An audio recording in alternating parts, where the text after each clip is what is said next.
اور وہ اپنے بندوں پر غالب ہے، اور وہ تم پر نگہبان بھیجتا ہے، یہاں تک کہ جب تم میں سے کسی ایک پر موت آتی ہے ہمارے بھیجے ہوئے فرشتے اس کو قبض کر لیتے ہیں اور وہ ذرا کوتاہی نہیں کرتے۔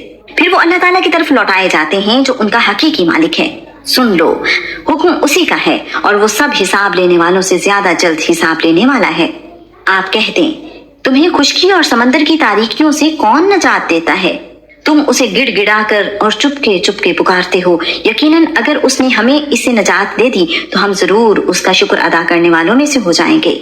آپ کہہ دیں، اس سے اور ہر تکلیف سے اللہ تعالیٰ ہی تمہیں نجات دیتا ہے، پھر بھی تم شرک ہی کرتے ہو۔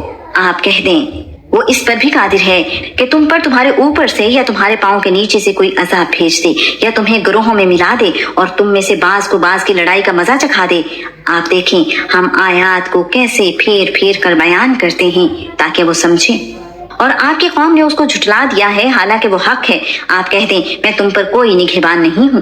ہر خبر کے واقع ہونے کا ایک وقت مقرر ہے اور بہت ہی جلد تم جان جاؤ گے۔ اور جب آپ ان کو دیکھیں کہ ہماری آیتوں پر فضول بحث کرتے ہیں تو آپ ان سے منہ موڑ جائیں، یہاں تک کہ وہ اس کے علاوہ کسی اور بات میں مشغول ہو جائیں۔ اور اگر آپ کو شیطان بھلا دے تو یاد آنے کے بعد ایسے ظالم لوگوں کے ساتھ مت بیٹھیں۔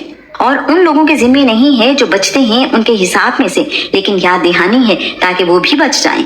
اور آپ چھوڑ دو ان لوگوں کو جنہوں نے اپنا دین کھیل اور دل لگی بنا رکھا ہے اور جن کو دنیا کی زندگی نے دھوکے میں ڈال دیا ہے، اور آپ اس قرآن کے ساتھ انہیں نصیحت کرتے رہیں کہ کوئی جان اس کی وجہ سے جو اس نے کمایا ہلاکت میں نہ ڈال دی جائے۔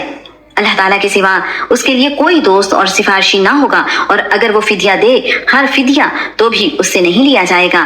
یہ لوگ ہیں جو اس کے بدلے ہلاکت میں ڈالے گئے جو انہوں نے کمایا۔ ان کے لیے کھولتے ہوئے پانی سے پینا ہوگا اور دردناک عذاب ہوگا اس کی وجہ سے جو وہ کفر کیا کرتے تھے۔